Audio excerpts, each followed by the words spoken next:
eu me lembro que estava conversando com um amigo, porque sempre achei muito no mundo, pelo menos do músico de conservatório, músico clássico, que da onde eu saí, agora estou querendo ir para outros lugares.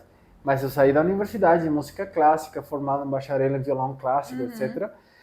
E sempre estava no papo de que a gente não, como é difícil vender um ingresso de um show, como é difícil viver da arte se não é dar aula, a típica história do aula, que isso também tem uma outra gravidade também, porque tem muita galera que na real não quer dar aula, mas não achou outro jeito de fazer grana e acaba sendo uns professores muito ruins para muita galera que acaba prejudicando, porque na real não queria, não aprenderam, não sabem ter uma boa pedagogia, e na verdade porque tinha que trabalhar, então vai trabalhar no supermercado, melhor, vai ser menos dano para outras pessoas, né? Mas essa é uma outra pauta, né? Voltando. Eu queria fazer um comentáriozinho já. Tá, perfeito. Mas aí me lembro que estava conversando com esse amigo porque eu sempre notei só o lamento do artista de como é difícil, que é verdade, é muito difícil, não é para ignorar, mas só esse lugar. Nossa, é muito difícil, no mundo do violão clássico, que é muito pequeno. Porque ele quer fazer tudo sozinho. Se profissional, você lapidar o seu talento sozinho, perfeito.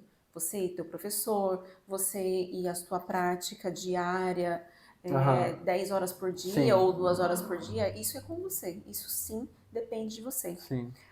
Mas você não pode querer se profissionalizar sozinho. Claro, entendo e aí quero aprofundar mais nesse ponto, além dos professores, mas só para fechar esse papo, que eu sempre senti que quando se fala sobre, e sem querer ser meritócrata, quando o artista fala de como é difícil fazer uma verba, fazer uma grana com o trabalho artístico, nunca eu sentia no papo dos colegas de conservatório, nunca sentia nada de responsabilidade ali. Só tipo, é só o como está o mundo agora, Isso. o tipo de música que se ouve, ninguém valoriza a arte, que não sei o quê. E aí eu falei com ele, tá, tudo bem, mas por exemplo, você fez um show, né? E teu teatro tinha 100 assentos, né? 100 lugares, ou seja, 100 ingressos para conseguir vender. E não foi ninguém, né? Falei para ele. De quantas dessas vendas frustradas você está se fazendo responsável? Quantas delas? Nem 10 delas é culpa sua de que você não conseguiu vender. Tudo é a sociedade, a cultura, o país, a economia, o sistema. Não tem nada de você ali. E ele ficou como, nossa, é verdade, sabe? E eu sempre senti isso de terceirizar o problema, de tentar fazer sucesso nesse sentido, tentar conseguir lapidar uma estrutura econômica com o trabalho artístico. E parte para mim disso já não é problema meu. O único que eu tenho que fazer é meu trabalho artístico. Tomara fosse assim, tomara. Mas eu acho que tem a ver com essa ideia de que não é a minha responsabilidade, não botar tanta energia, tanta dedicação só a lapidar o trabalho artístico e nada a lapidar essas outras coisas. Porque já desde o começo parece que se percebe até inconscientemente que não é coisa sua, que não tem a ver contigo, sabe? Não sei se dá para entender esse ponto. Sim, eu enxergo isso assim. A corresponsabilidade é qual? Fazer parceria com quem vai resolver esse problema. Claro. Que é, por exemplo, uma pessoa do marketing. Claro. Se a gente pensando na... Mas você tem que correr atrás. Tipo, tem uma parte Exatamente. ativa sua. Isso, não é que você senta exatamente. assim a esperar que alguém venha. Que é o né? comportamento. Claro. Como é que eu me comporto diante do cenário profissional que eu preciso exercer, que eu preciso crescer? A gente precisa de pessoas. A gente não tem como... Ninguém faz as coisas sozinho. Não tem como você fazer uma coisa sozinha. A gente nem nasce sozinho. A gente claro. tem as pessoas... Eu falo sempre, esse podcast não existiria sozinho. Exatamente. Você tem que estar desse lado aí. Exatamente. Falando comigo. O público tem que estar ali para poder fazer sentido o que a gente está falando. Então, eu tenho um livro lá em casa, eu não lembro o nome dele, é uma capa rosa, que ele é de publicidade. E aí tem uma frase bem legal, eu posso mandar a foto para Tá. você ver o autor, a referência Aí certinho, coloco aqui. se você quiser, com certeza. Mas eu não esqueço a frase, que é assim: 50% do valor que você investe em marketing vai dar certo. 50% do valor que você investe em marketing vai ser jogado no lixo. A questão é, você não sabe qual foi o 50% que deu certo e qual foi o 50% que você vai jogar no lixo. Mas o 50% que der certo vai fazer o seu projeto dar certo. Ou seja, é um investimento que precisa acontecer. Por quê? Porque pessoas que você vai contratar vai pensar no marketing offline, vai pensar no marketing, numa manutenção a longo prazo, vai pensar no marketing para você vender o ticket, o ingresso, para aquele curto período. Então, você percebe que são áreas que serão trabalhadas? E muita coisa vai dar errado. Muita coisa, o que você fizer, muita campanha que você fizer, não vai ter aderência que é o 50% errado, que você jogou fora. Não vai ter aderência, mas os outros 50% vão dar certo. E por que vai dar certo? Porque existem técnicas para isso acontecer. Assim como existe técnica para você tocar melhor, para você cantar melhor. E aí, calma que eu dei um branco. Tem a técnica. Tem. Tá liberado ter brancos aqui, tá? Tá Nesse liberado? podcast tá liberado ter Ufa! brancos. Lembrei. Se você não estiver inventando a roda, né? Não precisa inventar a roda. Alguém já deu certo assim. Então, não é impossível. Por quê? Alguém já lutou um teatro. Alguém já lutou como é que fala? Uma arquibancada. Né? Eu não sei quais outros nomes, não tá me vendo agora.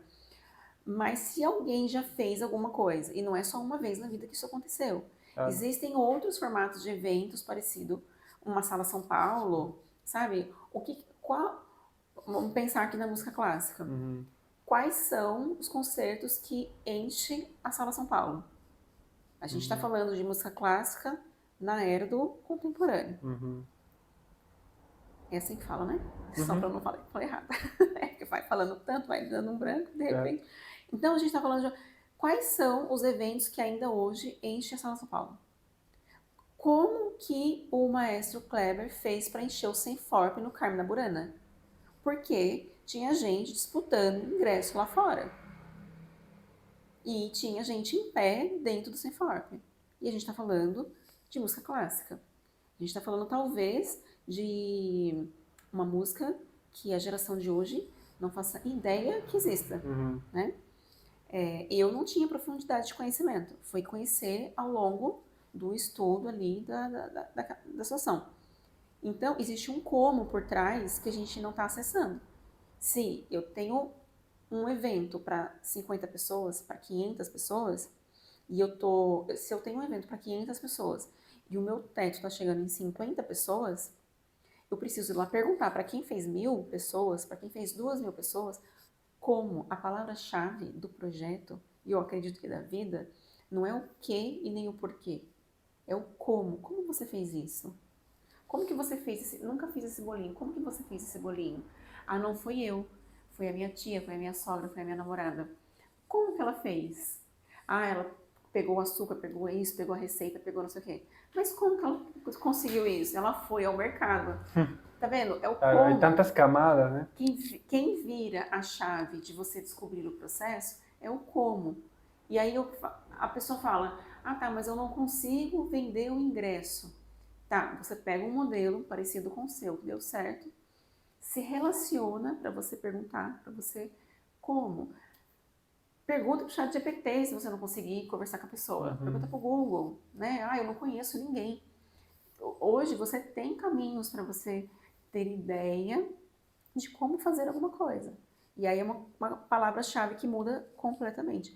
É o como. Então, existe o caminho da profissionalização, ele precisa de um braço chamado marketing, mas ele também precisa de um outro braço chamado comportamento, que é para você estar aberta a conhecer novas formas de fazer aquilo que alguém já fez e deu certo. E trocar informação. E também estar aberto a pensar, eu não sei tudo. Claro. Não é porque não deu certo comigo que o mundo não está dando certo. Às vezes não deu certo porque eu não busquei informação suficiente. Eu já fui reprovada em provas que eu estudei o ano inteiro e não deu certo. Não é você contou várias coisas legais sobre mim que deram certo. Claro. Não significa que eu não tenha passado por diversas Claro. coisas que não deram certo. Não significa que eu nunca tenha ouvido, olha, você precisa mudar esse teu jeito de falar, viu? Olha, escutei isso semana passada, inclusive. Ou seja, e vou continuar escutando. Por quê? Porque existem jeitos de pessoas que são incompatíveis. Às vezes as duas pessoas estão certas, mas para trabalharem juntas vai ser incompatível e tá tudo bem. O que você faz? Procura outro parceiro, outra parceira. Alguém que tem mais afinidade com o teu jeito. Mas você não pode desistir e achar que o mundo não está funcionando porque uma situação não deu certo. E também deixar de ter essa ideia meia vendida também, às vezes eu sinto, de figura heróica de super-herói, que sozinho, como grande redentor, vai fazer, que nem que acontece muito com a política, né? Também é uma pessoa específica ou com empreendedores, de você querer fazer tudo e querer saber de tudo. Claro que um grande problema sempre é a economia, né? Porque a gente porque com grana é fácil, eu contrato você para fazer meu projeto, eu contrato aquele para editar meus vídeos. É nada, se você não contratar uma pessoa que é boa, claro. Se você não souber minimamente Mapear quem, gerenciar né? o humor daquelas pessoas que vão trabalhar juntas, elas travam as informações. Também, isso é verdade. Mas é mais fácil que sem recurso, né? Mais fácil que sem recurso. Mas aí é que procurar acho que a parte sem querer romantizar, não ter os recursos nem por perto, mas a parte talvez boa que te gera, às vezes, não ter recursos e a criatividade que te obriga a ter. Exatamente. Às vezes, lamentavelmente, não ter recursos te obriga a você desenvolver uma criatividade para tentar fazer igual, né? Sim. Procurar o jeito. Sim. Para justamente eu não tenho grana. O que invento para tentar, por exemplo, sei lá, eu quero contratar você para trabalhar comigo assim, cotovelo com cotovelo, tá? O que eu posso, tá, vou te cortar o cabelo todo mês grátis, sabe? Uma coisa assim, se não tenho grana para te pagar, qual é a parceria, o que a gente faz, como a gente faz essa parceria? Vamos trocar alguma coisa. Claro, posso te pagar daqui a não sei quanto, não sei, sabe como? Às vezes você conhece procurar uma pessoa que eu quero conhecer. Claro. Que eu sei que... E aí, isso também é uma parceria. A gente não sabe, hoje, mensurar o valor das relações. Então, às vezes eu presto um serviço para alguém. Aí, não sei. O exemplo não é exatamente assim. Mas eu sei que aquela pessoa vai me abrir portas. De verdade. Não, Claro. de verdade. Né? Não é que ela vai indicar para os amigos delas. Não é isso. Às vezes realmente... Às vezes não está nem no campo da arte. Às vezes não está nem no campo profissional. Mas eu preciso ter uma conversa com tal pessoa que está lá em cima. Não tem nada a ver, às vezes, com o nosso nicho. Então não dá para tocar trabalho. Mas eu sei que você conhece ela e você me põe em contato com ela. Você não sabe o quanto aquilo vai ter um significado para mim. Claro. Então, é só um exemplo de que a articulação, ela também tem um valor.